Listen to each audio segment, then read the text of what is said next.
Welcome to the Big E. This is the place where we explore, we experience, and we enjoy our life. As I always say, if we're not, what do? Let's change our experience. Let's have joy. Let's play.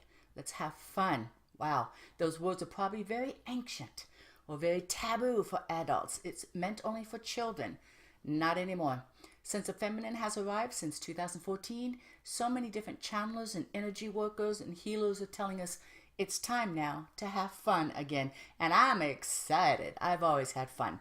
If in my life I've not been in that place, I changed my job, I moved, I had to have fun. That was always my gauge. Today on this show, I'm talking about, are you repeating or are you releasing?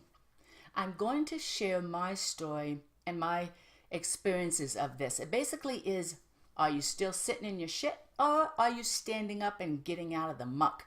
Are you changing? Are you paying attention to what's coming up in your life? And do you want to release it? Maybe you don't want to release it. Maybe you're not ready, and that's okay. So are you repeating different loops?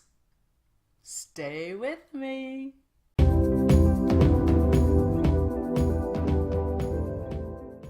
So today, my question to you is, are you repeating or are you releasing? A very easy image to give you so that you can understand what that means. Sometimes we use these spiritual words or these Zen words, and basically what that means is, are you sitting in your same cesspool, your same mud puddle? Are you just sitting there because you like it? That is okay. It gives you something. There's still a need. And so as you sit in that mud puddle, what happens? Your mud puddle continues to give back in the muddy water. And when it rains again, there you are being splashed on again. So your life will repeat. As long as you sit and stay in that mud puddle of yours, your life will repeat exactly that. It will not release. Now, if you're ready to release, there's some simple ways to do this. Back in the day, and I've said this before on some of my shows, if you guys have been following me for a while, you know this. I was raised very spoiled. So I was a brat, very spoiled, bitchy brat, especially when I got into like my early 20s. I was narrow-minded, I was judgmental, and I was some call me conceited, and I had very low self-esteem. Now, for me, that came from the way I was raised as a child. Besides being spoiled, I had a health issue to why I was spoiled.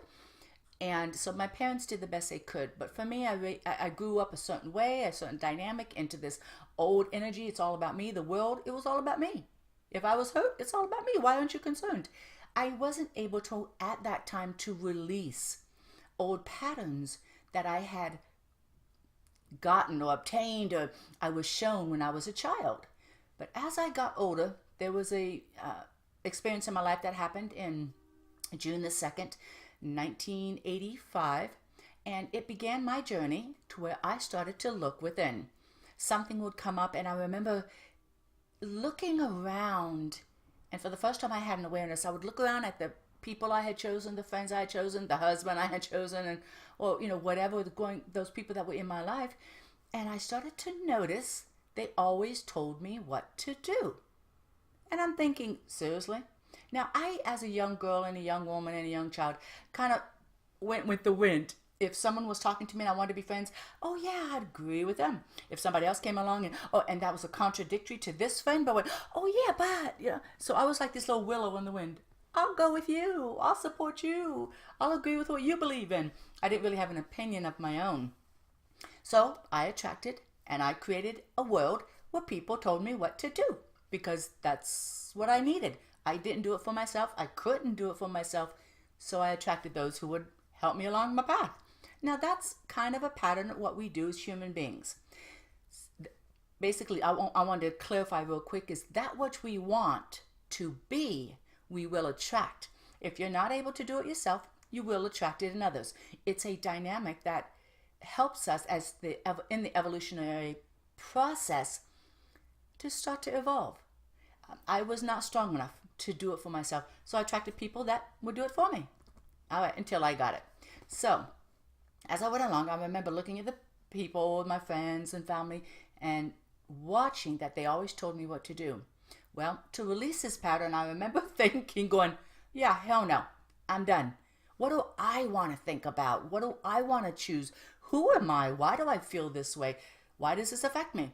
And so I remember saying, you know what? I'm going to talk my ass off. And if all these friends, people, and family members don't want to listen to me, they're done. What did they say back in the day? Talk to the hand. I literally ousted them out of my life. I was done. I walked away. I didn't really give second chances. I just started putting all these people to the test. Now, God bless their hearts. They were doing what I had created them to be in my life, to talk for me. Well, it wasn't their fault, but I started eliminating those who would not listen. And sometimes it was like I wanted them to listen for 20, 30 minutes without interrupting me, without trying to tell me or share with me or anything about them. So it was interesting to watch this. This is where I wanted to start release an old pattern that I had created for my evolution. But now I was on, say, the second step, the third step in my process, whatever that be. I wanted something new. So that's how I started to release old patterns. Another thing that I've shared is I was a child of abuse. And as I know, children of abuse will repeat this pattern if they don't have an awareness. With my son, he was 1.5 years. And I remember before this, a few times he would cry, and I was so frustrated about my low self-esteem, even as a person, as a mother, going, oh my God, I can't help him. I can't get him to stop crying. I'm not doing it. I'm not good enough. I would take him, I would kind of drop him in the bed and in his crib, and God bless his heart, he would just scream, and my heart would just fall out of my chest, going, oh my God, guilt, shame. I felt for my son. I felt that this not knowing how to truly love him. And I started to see this come up. One time I was talking to my sister. We were standing, and he was, sitting, he was crawling and sitting on the floor and stuff. And he cried, and he wanted to get picked up. So I picked him up, but I picked him up so abruptly. When I did, his mouth hit my shoulder, which caused his teeth to hit his inner lip, and it caused a little bleeding. Well, I've shared this before on the show. My sister's face was like, oh my God, this fright thing. And I knew at that moment that I could not get enough therapy fast enough to heal what I haven't been able to release, the abuse of my childhood. So I made choices to put my son back into his father's care. But to release a pattern of abuse, I saw it in that moment. I was given a choice. Spirit would go, okay, what do you choose? Now, people have said to abandon your son is one thing. I didn't abandon him, but I did choose not to hurt him. This was what I did not know back then. For years, I carried shame and guilt about abandoning him, leaving him as a mother, not, continuing, doing no matter what it takes to raise him. I knew I would continue this pattern of abuse. And if it got worse, I couldn't live with that. I truly could not have. So to release that old pattern of what was done to me, I took the person, or I took the object that I was playing this out of my environment for their own safety. And then I got therapy. Took a few years, and I went through all the rage and all the abuse. But how we release patterns is to change the dynamic. If you have to remove a person, say it's a family member that's triggering this anger, this rage, that it's hard to manage, and they're not communicating with you, they don't have an open dialogue to help you to heal together. Sometimes you have to take yourself out of the environment or them out of the environment. So to release an old pattern is get away from it long enough so that you can get some awareness and maybe make choices for a support group, to talk to friends, to talk to a therapist, somehow to understand and release from your own body this pattern. Our body will hold patterns from our childhood. I've said this before. Our body will hold patterns of abuse, and we need to release those because our body doesn't know how. It ain't going to do it. It's going to hold it and hold it and hold it. Look good. I'm doing it. I'm doing my job. I'm going to hold it for eternity until you tell me something different to do. We have to talk to our body and help it in this evolutionary process. So are you releasing or are you repeating? I didn't want to sit in no mud puddle no more. My drawers were getting muddy. Oh my God, I was a dirty little old thing. And I was tired of the mucky water. I was tired of not having clarity. I was tired of not being clear. I was tired of feeling the shame, the guilt, the blame when I would do things. And I'm thinking, why do I keep repeating this? So other ways to release. Say it's just a dynamic. Say your partner or your loved one says a certain sentence and they keep saying it and it keeps pissing you off and you keep telling them, would you please quit saying that? It frustrates me. It makes me angry. All right? I'm sorry to say, but the outside world around you will not change to make you comfortable. This is your responsibility. So what do? When you ask another, you ask a co-worker, well, not necessarily that, because that's a little different dynamic. Let's go back to the loved ones or the partner. If you're asking this partner, please quit doing that. Please quit saying that. That pisses me off. What the hell do you keep doing that? You keep repeating the same pattern. You can ask them to change. You will keep repeating the same pattern. You're going to keep being stuck in your mud puddle. You can't release from there.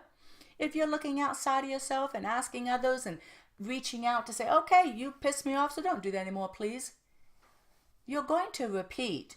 You're going to sit in your mud puddle because when you choose not to look at yourself for change, but outside of yourself to others, organizations, government, people, families, marriage partners, children, siblings, you stop any releasing. That's possible.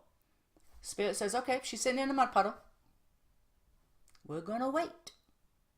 We're going to wait for her to open up, to know that inside her is that window to open for the wind of change to come in. You cannot open somebody else's window. You can't go over there and, okay, I'm going to open your window, clean your ass out. It doesn't work that way. It will help them clean out. It will help them get some fresh air. It's not going to help you. You have to open your own window to allow the flow of change. I hope I made it clear enough. I talk about this because it was who I was for so many years, and I was unhappy. I didn't create, I wasn't able to attract the healthy, fun, joyful people and friends that I wanted, that healthy relationship, that happiness that I so love to be in, and we all do. So, are you repeating or are you releasing? Are you sitting in your mud puddle? Are you feeling sorry for yourself? That's okay for a place to be as long as you're aware that you're doing it. Sometimes puddles. Sometimes mud puddles are fun. We can make mud pies. We can enjoy the water. Okay, good. But be aware that's what you're doing. And stay there for as long as you need. Your mud puddle serves you well for as long as you need it. But when you're ready to release, look inside. Open your window so that wind of change can help you release what you're ready to release. It's that simple. I hope this has helped. I always so enjoy talking with you guys and sharing, and I appreciate so much when you share, when you tell me your comments, no matter what they are, when you tell me your experiences and you share how you see these shows. It's absolutely wonderful. I also had said before that I was going to have a website, a brand new one, which I do, and we had a launch date of Wednesday. We've passed that. There's some few things we're tweaking, but Monday will be my launch date, and it's a beautiful site, and it covers everything that I'm doing. It seems like there's so many of us that we used to do one thing, and now we kind of branch out and do a few things all at once, and that's kind of where I'm at. I'm doing a few things, creating and watching what opens up, and I'm willing. And I've told Spirit, yes, choose me. I'm willing to speak for the voice of Spirit. I'm willing to speak your words. And I will. I hope you do too. Let's stand up. Let's speak. Let's talk. Let's connect. Let's use our voice for change on the entire planet. For the entire planet. First, we must do that within outside ourselves. So, your mud puddle's fun. Stand up. wring out your little clothes, the muddy water, and look inside and wonder what it is that you can release that doesn't feel good anymore. A good example of this too I wanted to share is one thing that's been happening to me is I have dreams about old boyfriends or old situations like back in high school. Okay, I'm 58. I haven't been in high school in many, many years. Back in high school when I was a kid, and I'm thinking, what the heck are those issues coming up for? And I read somewhere, and it was really wonderful. I think it might have been in Cryon, Lee Carroll again, that channel's Cryon. He said that when these old dreams, these old issues, these old places, when they show up, they're showing up to be released. That's how far in our Akash, that's how far back the Spirit is helping us to release. Oh my God, I say thank you. Yeah, no. So I asked for it to be released, and it's coming to us in dreams. I used to analyze my dreams, see what they meant, where they affect me, what I need to change. And Spirit saying, yeah, not like that anymore. Do you want it? That's how deep, that's how much in the dregs of my Akash or my life or my lineage this issue went. And they said, but we're going to release it for you. What do you think? And I'm thinking, please, thank you. So that's just a little information, a few tools. I hope you have a beautiful day. Let's connect. Please contact me and reach out to my email. It's the only thing I'm advertising right now. And at this moment and at each show, I always want to say how much I appreciate all of you who are watching. And I'm sending you love always. And for all the mothers out there that I know and that I don't know, have a beautiful, goddess, motherly experience of love on that day. And that's this Sunday, I do believe. I'm wishing you the best.